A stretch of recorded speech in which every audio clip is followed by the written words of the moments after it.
Meus amados irmãos, vamos abrir as nossas Bíblias no livro de Gênesis, no capítulo 3, e vamos ler os 7 primeiros versículos. Gênesis, capítulo 3.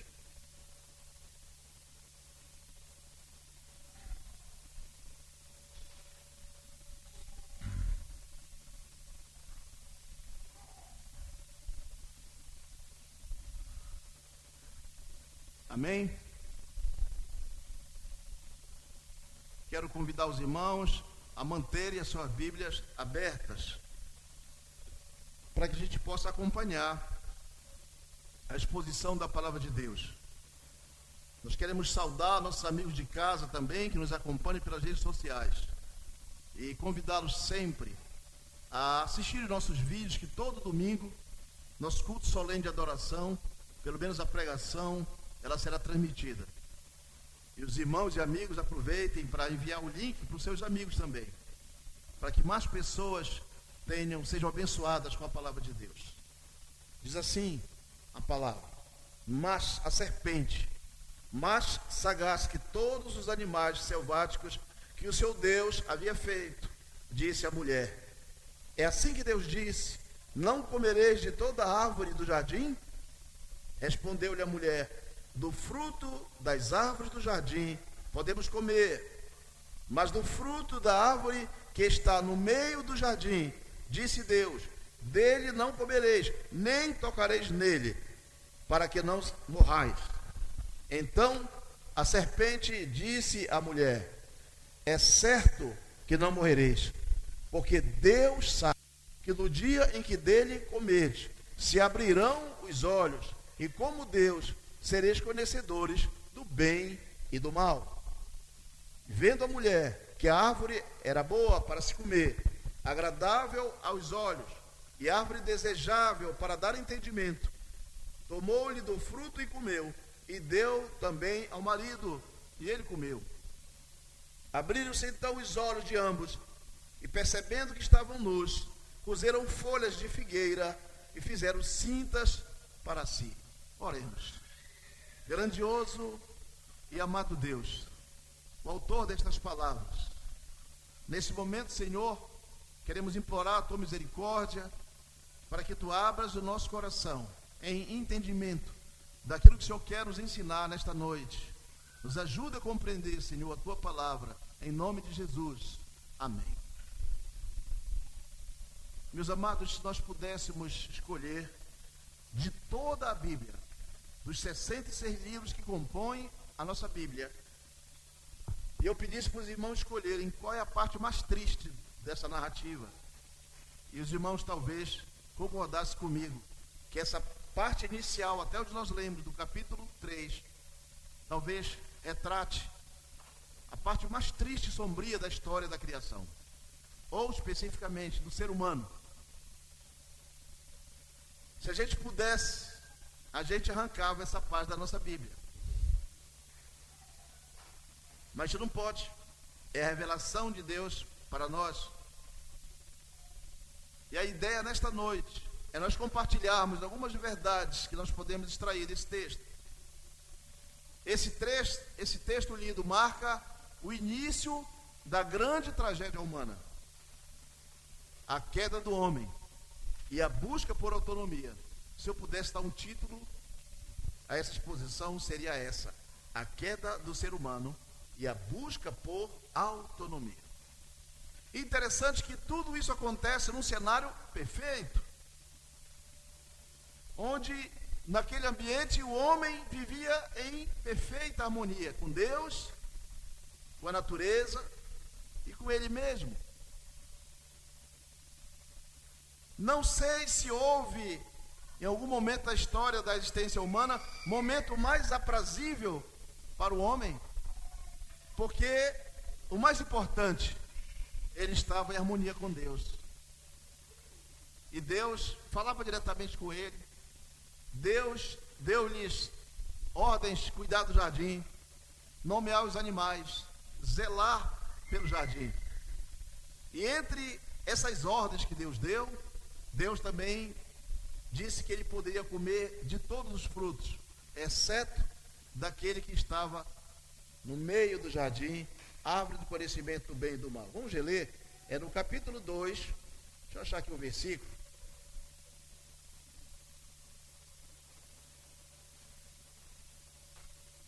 Deixa eu achar aqui com os irmãos, só um momentinho. Se alguém me achar, primeiro me ajuda. Verso 9, obrigado. Esse mesmo. O 9 diz, a partir do 8, Gênesis 2:8. E plantou o Senhor Deus um jardim no Éden, na direção do Oriente, e pôs nele o homem que havia formado. Agora o capítulo, verso 9. Do solo fez o Senhor Deus brotar toda sorte de árvores agradáveis à vista e boas para alimento, e também a árvore da vida no meio do jardim, e a árvore do conhecimento do bem e do mal. Verso 15. Tomou, pois, o Senhor Deus ao homem e o colocou no jardim do Éden para o cultivar e o guardar. E o 16. E o Senhor Deus lhe deu esta ordem: de toda árvore do jardim comerás livremente. O verso 17. Mas da árvore do conhecimento do bem e do mal não comerás, porque do dia em que dela comerdes, certamente morrerás. É um paradoxo. O paradoxo da liberdade. Deus oportunizou o homem ser livre. E a liberdade era plena. E só tinha um limite: não comer da árvore do conhecimento do bem e do mal. Por que eu digo que é um paradoxo? Porque cabia ao homem determinar, obedecer a Deus e seguir o limite da liberdade. Existe um limite para a liberdade.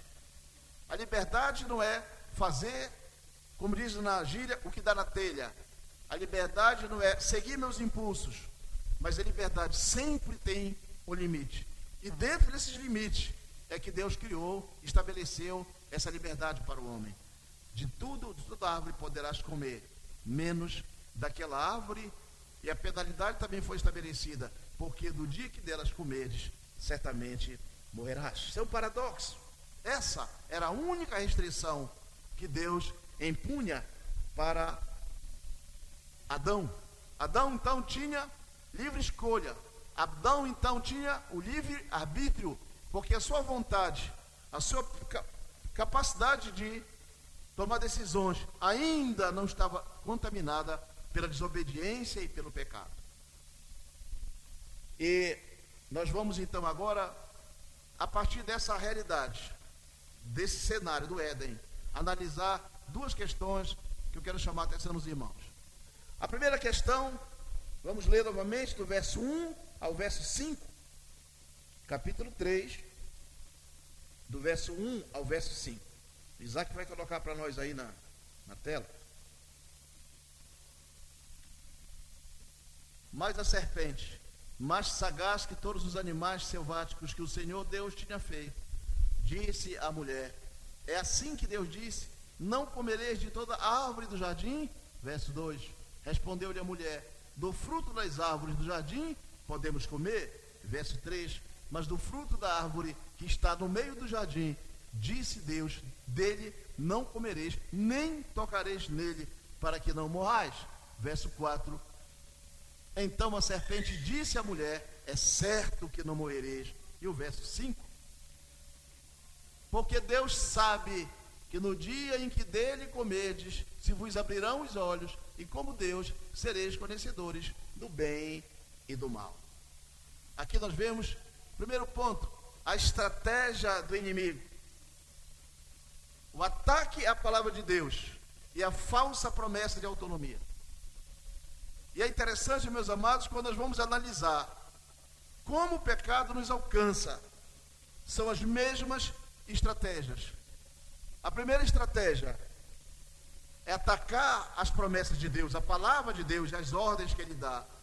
E a segunda é fazer uma falsa promessa de que você não precisa de Deus, que você pode ser autônomo. E E com esse intuito, o inimigo personalizado na serpente chega de maneira sutil. Olha como é que ele é descrita: o mais astuto, o animal mais astuto, o animal mais esperto, o animal sutil. E ele chega com essa característica de sutileza. E a primeira coisa que ele quer fazer é quebrar a confiança de Eva na palavra de Deus. Não é diferente conosco. Nós conhecemos a palavra de Deus. Até mesmo aqueles que não têm a prática de ler a Bíblia.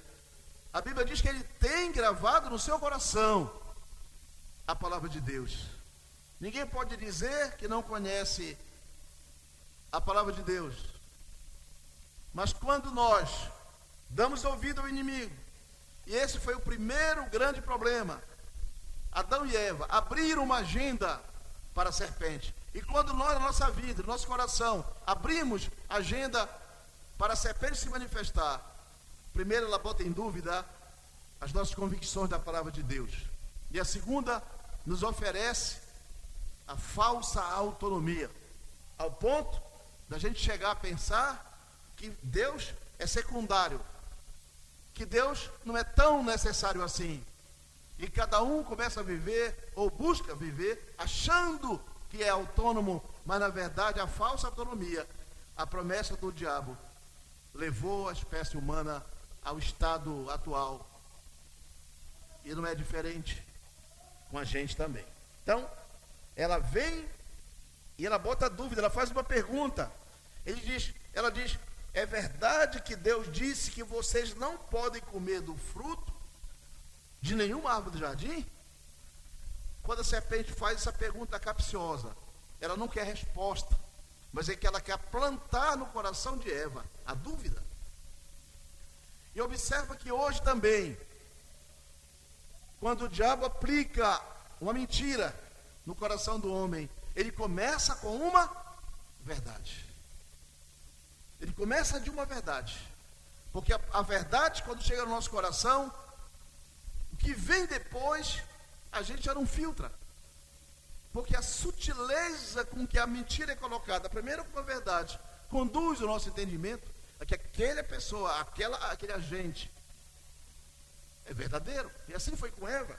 Então, observa que Eva, quando responde, ela já distorce a palavra de Deus. Nós lemos no capítulo 15, no capítulo 2, verso 15, salvo engano, que Deus deu a ordem, qual foi? Dele não comerás, porque o dia que dele comeres, eles certamente morrerás. Mas quando ela dá a resposta, ela diz, olha, Deus disse que dele a gente não pode comer nem tocar. Deus não disse isso. Deus não falou isso. Observa que a simples agenda para deixar a serpente falar, a simples ação, a atenção, a oportunidade que damos a ela, já começa a distorcer a nossa consciência da verdadeira palavra de Deus. Então, meus amados, nossos pais caíram quando abriram uma agenda para o diabo. Nós caímos quando nós também abrimos a agenda para o diabo. Ele é sutil, ele é o pai da sutileza, ele é especialista no que ele fez, seduzir, chamar a atenção. Para Eva foi o fruto. Qual o fruto que a serpente usa para nos seduzir? E a partir desse fruto de sedução, nos envolve de maneira sutil, nos levando a desconsiderar a palavra de Deus e a buscarmos ser autônomos, né? Então, nos dias atuais, a mesma estratégia, como eu falei. Vamos pensar no âmbito religioso. As sutilezas com que o diabo ataca a igreja de Deus são muitas. Eu vou aqui citar algumas. Primeiro é o mundanismo. É uma maneira sutil como o diabo entra nas igrejas e começa a colocar na nossa mente que nós devemos, ao invés de ser uma igreja careta igual essa aqui, uma igreja diferente, que proporcione eventos, além de só pregar a palavra de Deus, para que atraia o povo, que enfim o povo não quer saber de pregação. E aí a gente faz o pagode gospel, O São João Gospel, o que mais? Mundanismo. Mas não é só isso. Quando nós também decidimos trazer para dentro da igreja a filosofia do mundo e deixamos de lado a palavra de Deus, a mesma coisa, é sutileza do diabo. Quando, por exemplo, nós abrimos mão do que nós temos aprendido como um exemplo, forma de cultuar a Deus, e começamos a incluir elementos que não são do culto, mas é para trazer pessoas, nós somos contaminados por uma outra filosofia humana chamada pragmatismo, que ela diz assim, que os fins justificam o meio, que não importa que estratégia eu faça, é importante que eu encha a igreja. Sutileza do Satanás no meio do povo de Deus. Agora outra, mais poderosa talvez, é o que nós vamos chamar tecnicamente de liberalismo teológico. São aqueles que hoje permeiam os grandes seminários, as grandes escolas da teologia, que escrevem o livro dos mais lidos, e que, entre outras coisas, defendem que a Bíblia não é a palavra de Deus, que a Bíblia contém algo de Deus, mas não é a palavra dele, e que, como essa Bíblia tem 1600 anos de idade, hoje nós temos que atualizá-la, porque tem versículos, tem ensinamentos, tem princípios que não valem mais para o dia de hoje. E o discurso de quem defende essa teologia liberal é um discurso cheio de sutilezas, e vão nos conduzindo aos poucos a chegar um dia e negar a palavra de Deus. Observa como é a mesma estratégia, a mesma sutileza ali no Éden, é a mesma sutileza com que o diabo quer também seduzir a igreja do Senhor. Então, finalmente, depois que ele seduz, depois que ele apresenta os seus argumentos, ele vai agora finalmente revelar, botar as unhas de fora. Ele chega bonitinho, esconde as suas garras, mas agora está bom de sutileza. Ele já viu que ganhou o coração de Eva, e agora ele vem dar o golpe final. Ele vem dizer, ele vem contradizer a palavra de Deus, e quando Eva diz que não, nós não podemos comer do fruto, ele vai dizer, é certo que vocês não morrerão. Em outras palavras, Deus está mentindo. Em outras palavras, Deus mentiu para vocês. Deus enganou vocês. Na verdade, Deus quer submeter vocês a serem seres humanos de segunda classe. Mas vocês têm que ser autônomos. Vocês têm que crescer de status. E vocês têm que ser igual a Deus. Aliás, esse sentimento foi o mesmo também que moveu a Lúcifer a se rebelar contra Deus. Ele ainda levou com ele um terço dos anjos. Foi o mesmo argumento. Convencer a gente a tomar o trono de Deus e dizer, Deus, a tua palavra, eu quero ser igual ao Senhor. E Eva creu nesse argumento. Foi lançada então, meus irmãos, essa mentira descarada. Toda vez que o diabo faz isso no nosso coração, ele faz toda hora. Ele afronta a palavra de Deus. E eu vou dar um exemplo prático que acontece comigo às vezes. O pastor Gessé também já falou comigo. A gente encontra alguns irmãos que têm determinada prática não ortodoxa, para não dizer antibíblica. Esse irmão chega até nós com perguntas capciosas, na verdade. E a gente abre a Bíblia e está mostrando, olha, irmão, não é assim que você pensa. E o irmão pergunta, qual é a sua opinião? A minha opinião não é a sua, interessa. O que interessa é a opinião de Deus. A gente abre e lê tão claramente. Mas assim como Eva, ele diz assim, ó, não quero saber da palavra de Deus. E um diz assim, pois é, está falando assim, mas o meu pastor ensinou assim. A palavra de Deus é essa, mas a serpente está dizendo aquilo. A palavra é essa, a promessa de Deus é essa, mas eu não quero saber de Deus. Eu estou negando a palavra de Deus, eu sou autônomo, eu tenho livre-arbítrio. Eu vou andar, como diz aquela música lá do Deixa a Vida Me Levar. E quem pensa assim, olha para o exemplo de Adão e Eva. Para onde a vida ou a decisão deles errada, de desconsiderar a palavra de Deus, a autoridade da palavra de Deus, querer ser autônomo, para onde a vida os conduziu? Graças a isso, todos nós estávamos com ele, e todos nós pecamos, e agora todos nós pagamos o preço desse incidente que disse agora há pouco, talvez tenha sido o incidente mais triste da história da existência da humanidade, né? Olha o que ele vai dizer. Ele vai acusar Deus. Ele vai dizer assim: não, para Deus é um cara egoísta, ele quer a glória só para ele. Mas você pode ser também igual a Deus. Na verdade, as promessas falsas do diabo no decorrer da história sempre teve. Ele é o pai da mentira. Eu lembro que um dia ele pegou Jesus e levou Jesus no alto do templo, onde ele podia ver toda a terra ali, e disse: tudo isso te darei, se prostrados me adorares. Outra mentira, outra promessa falsa. Nada é dele. Salmos 14 diz que tudo pertence ao Senhor. Ele não pertence nem à existência dele, a dele. A existência dele foi o Senhor que deu. Mas ele promete até hoje coisas falsas, e a gente cai.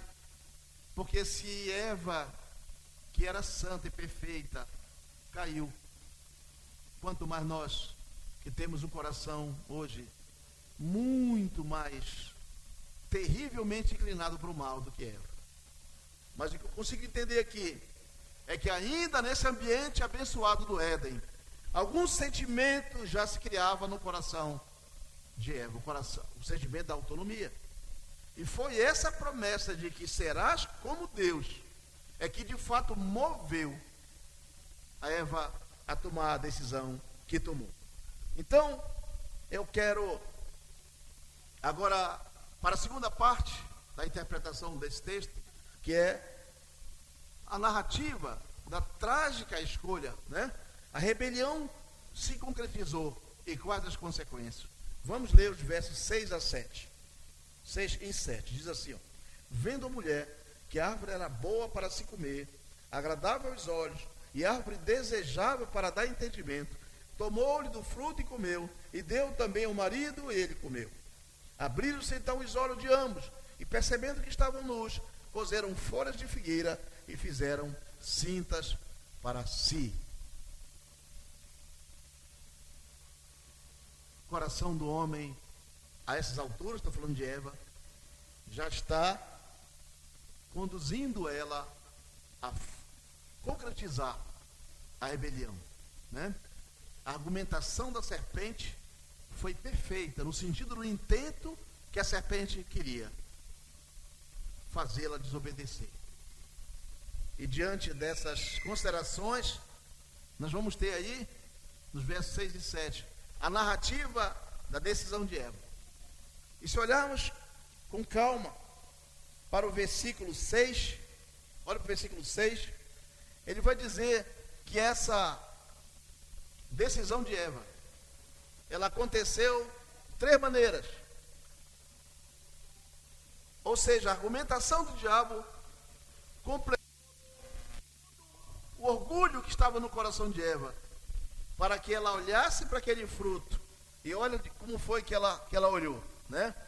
Ela olhou para o fruto e disse assim: primeira coisa, ele é bom para comer. Desejo, né? É bom para comer. Vendo a mulher que a árvore era boa para se comer, desejo físico. Depois ela olha e diz assim: agradável aos olhos, desejo estético, é bonitinho o fruto. E finalmente, ou crucialmente, ela foi tentada pela tentativa de ser autônoma, e ela diz: é desejável para obter sabedoria. Meus amados, a essa altura, ela tinha perdido o senso de sabedoria. A essa altura, ela já estava desconsiderando no seu coração a sabedoria que vinha de Deus. E sabe o que é interessante? É que todo o tempo de experiência que eles tiveram com Deus, não sabemos quanto tempo foi. 10 dias? Um século? Um milênio? Ninguém sabe. Não sabe o lapso de tempo que desde a criação até a queda, ninguém sabe. Mas por todo esse tempo, que tivesse sido um único dia, gozando da presença de Deus, ouvindo a palavra dele, e a oferta dele de dar a vida eterna para eles, desde que se submetesse a uma única exigência, apesar de tudo isso, aparece uma serpente, passa alguns minutinhos conversando, e de repente, toda a experiência positiva, todas as bênçãos decorrentes desse relacionamento com Deus, todas as promessas de Deus, caíram por água abaixo, porque o coração dela já nutria a vontade de ser autônomo. A grande desgraça do meu coração, a grande desgraça do nosso coração, é achar que nós podemos ser autônomos, viver a parte de Deus, a parte da palavra de Deus, a parte dos princípios que o Senhor estabeleceu para nós vivermos nele, pela sua palavra. Esse foi o grande problema. E quando a gente olha para essa negação da sabedoria de Deus, porque o fruto prometia sabedoria. Nós vamos ver aí Provérbios 9:10, que diz: o temor do Senhor é o princípio da sabedoria, e o conhecimento do santo, a prudência. O temor do Senhor é o princípio da sabedoria. Não é a busca de autonomia, é o princípio de sabedoria. Não é a possibilidade de eu arbitrar livremente, é o princípio. O princípio é o temor da sabedoria. O princípio da sabedoria, é o temor ao Senhor. Ou seja, não dá para dissociar o Senhor da sabedoria. O temor do Senhor da sabedoria são coisas dissociáveis. Só é possível nas promessas de Satanás. Só é possível nas promessas da serpente. Mas a gente vai ver no verso 7 a consequência disso. Vamos ver. Mas antes eu queria ainda argumentar alguma coisa. Eu queria dizer aos irmãos que falar um pouco também da cumplicidade de Adão. Eu não vou me prender muito a essa argumentação para não fugir do que eu quero transmitir essa noite aos amados. Mas observa como ele foi cúmplice. Primeiro, ele foi omisso. Ei, pastor Gessé, o senhor está lá no seu comércio, o senhor vai beber uma água, deixa a irmã Elícia lá atendendo as pessoas, daqui a pouco chega um cara estranho no ouvido dela. O senhor vai, pelo menos, irmão, se aproximar, né? O que é que está vendo? É minha esposa. A pessoa que o homem protege, Deus proteger, tem que cuidar dela. Não sei o que aconteceu com Adão. Adão virou um banana, como dizem, né? O inimigo se aproxima, enreda Eva, e ele não diz nada. Eu entendo que no coração dele também já tinha essa semente de falsa autonomia. Agora, quando a gente olha para Adão, e quando a gente olha para o nosso coração, a gente fica pensando aqui, afinal, o que o mundo tem? O que a serpente tem?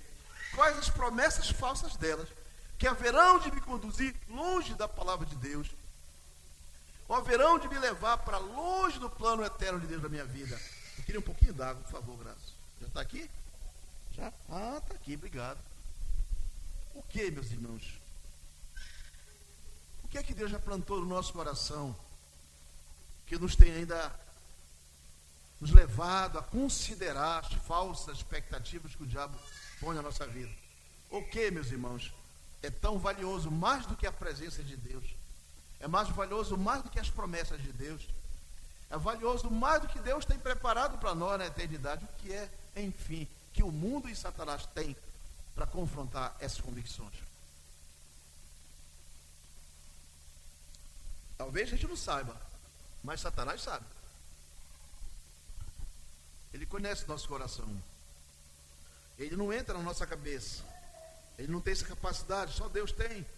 Mas ele entende o que a gente quer. Ele tem milhares, milhões de anos de existência, sei lá.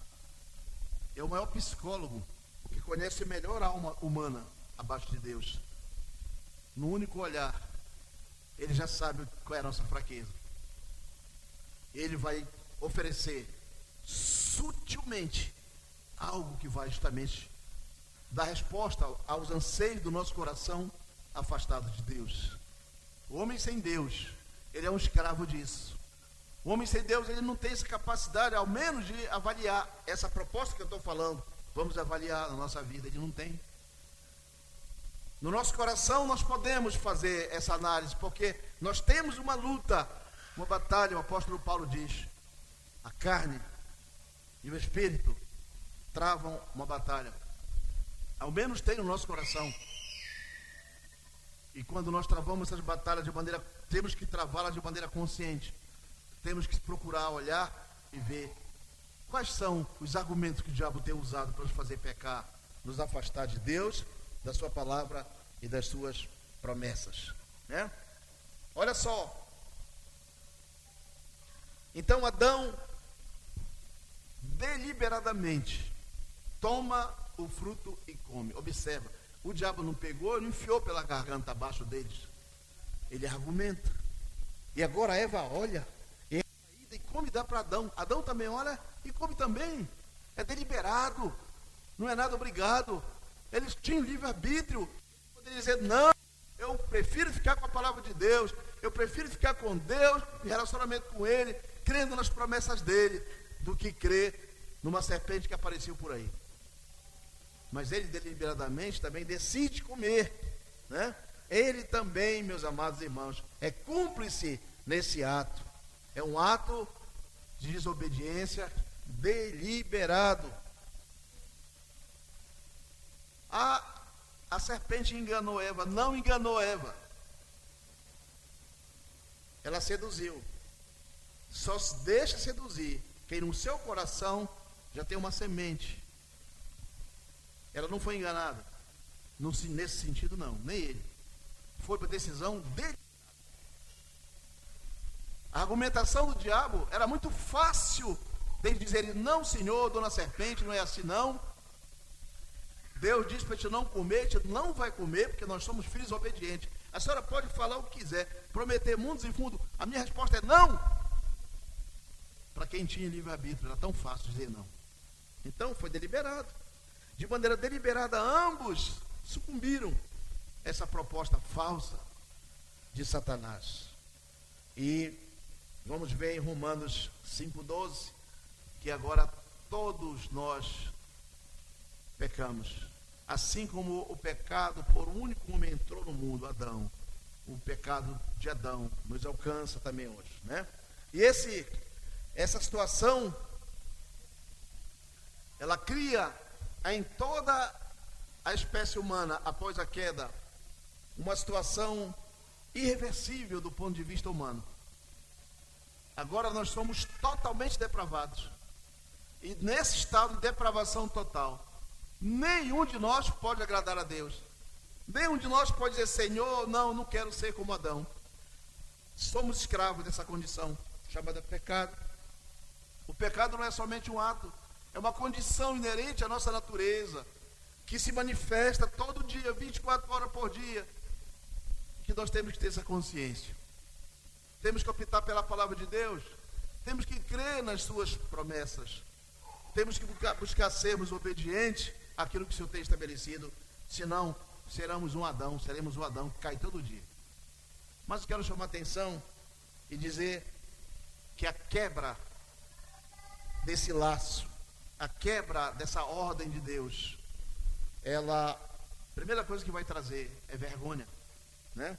O verso 6 vai dizer: vendo a mulher, verso 7, abriram-se então os olhos de ambos, e percebendo que estavam nus, cozeram folhas de figueira e fizeram cintas para si.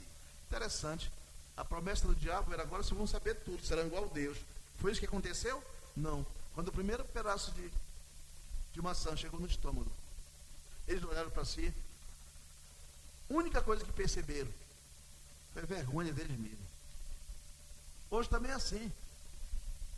Mas não adianta procurar folha de árvore para si, sabe?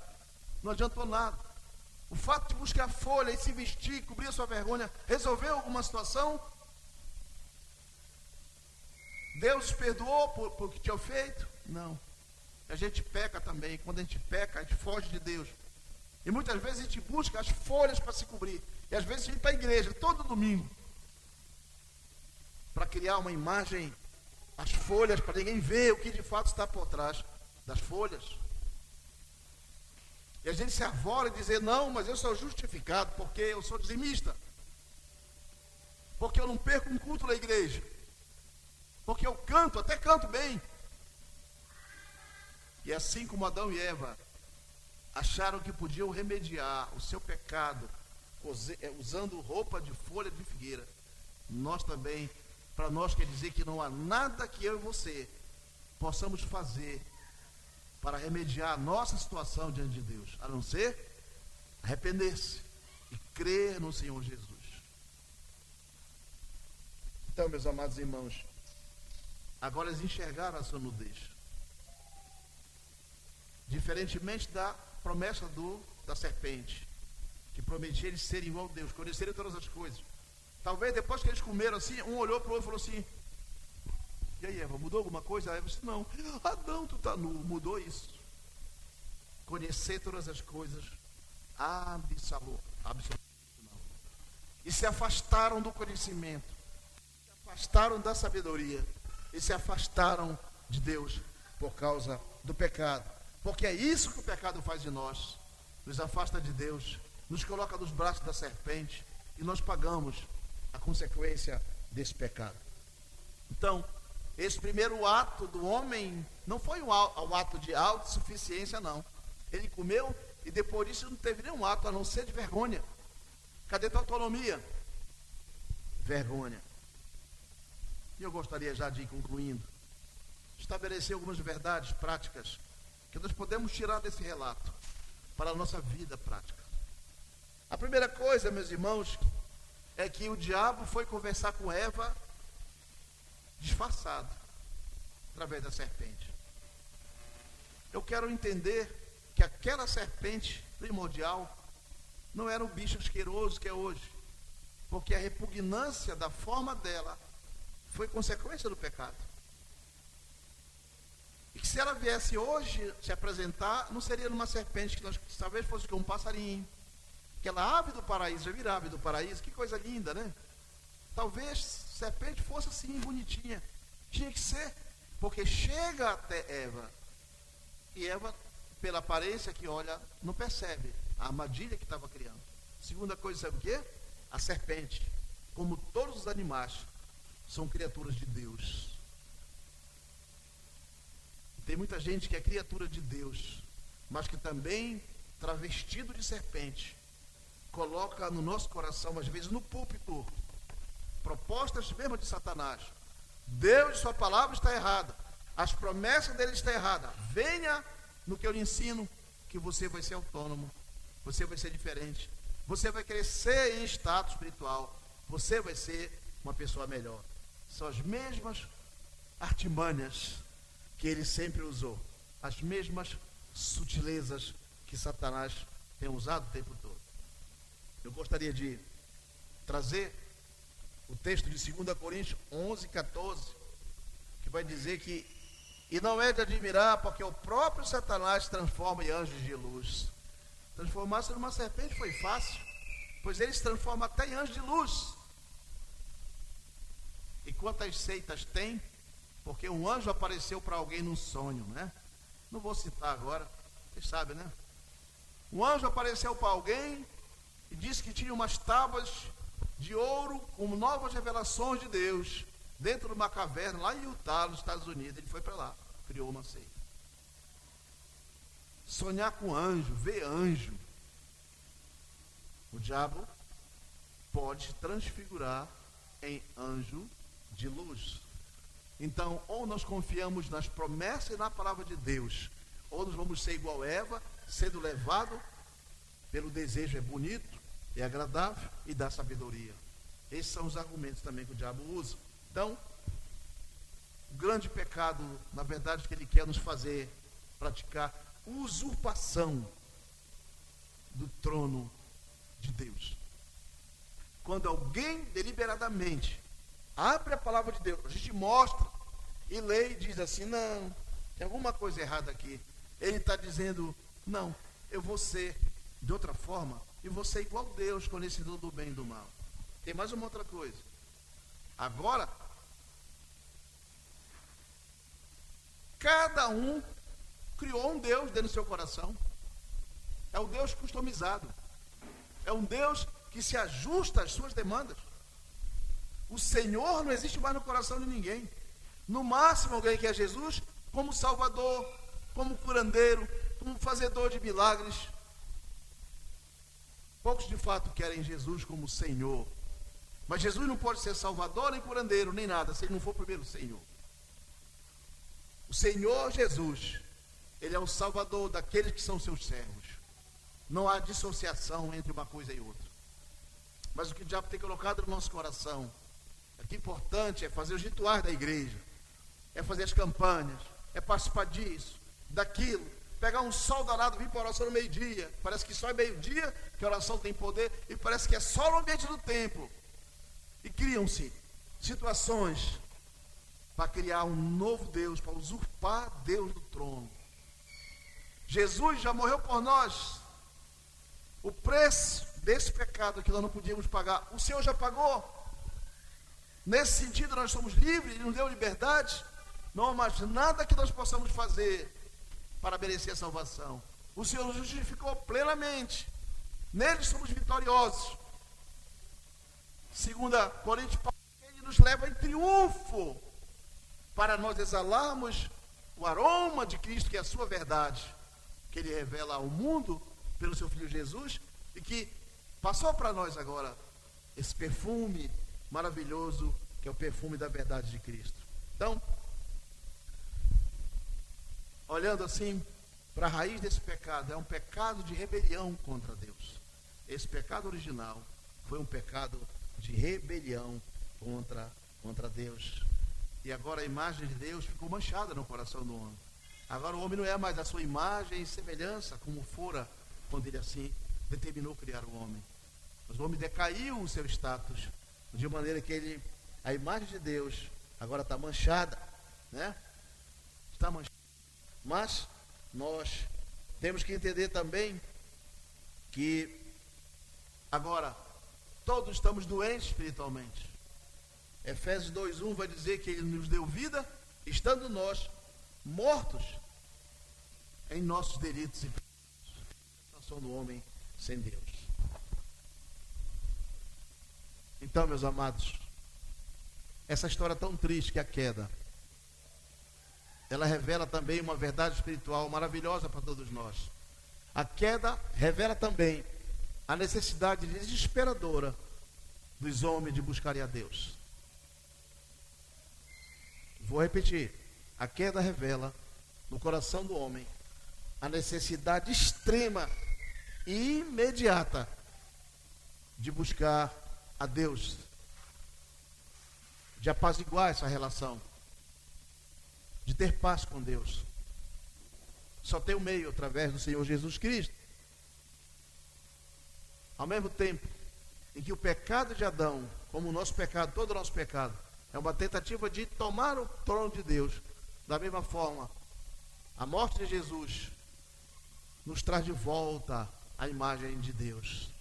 Porque, afinal de contas, o Senhor nos predestinou para sermos a imagem dele, na pessoa do seu Filho. Nos predestinou para sermos santos e irrepreensíveis, a imagem do seu Filho. Então, e a promessa disso vem no mesmo capítulo 3 de Gênesis, no verso 15, ele diz: porém inimizade entre ti e a mulher, entre a tua descendência e o seu descendente. Este te ferirá a cabeça, e tu lhe ferirás o calcanhar. Somente aquele, meus amados, que é verdadeiramente Deus, pode nos restaurar com Ele, pode restaurar a nossa condição estabelecida por esse pecado original. Só Ele pode esmagar a cabeça da serpente. Que Deus nos abençoe com a sua palavra.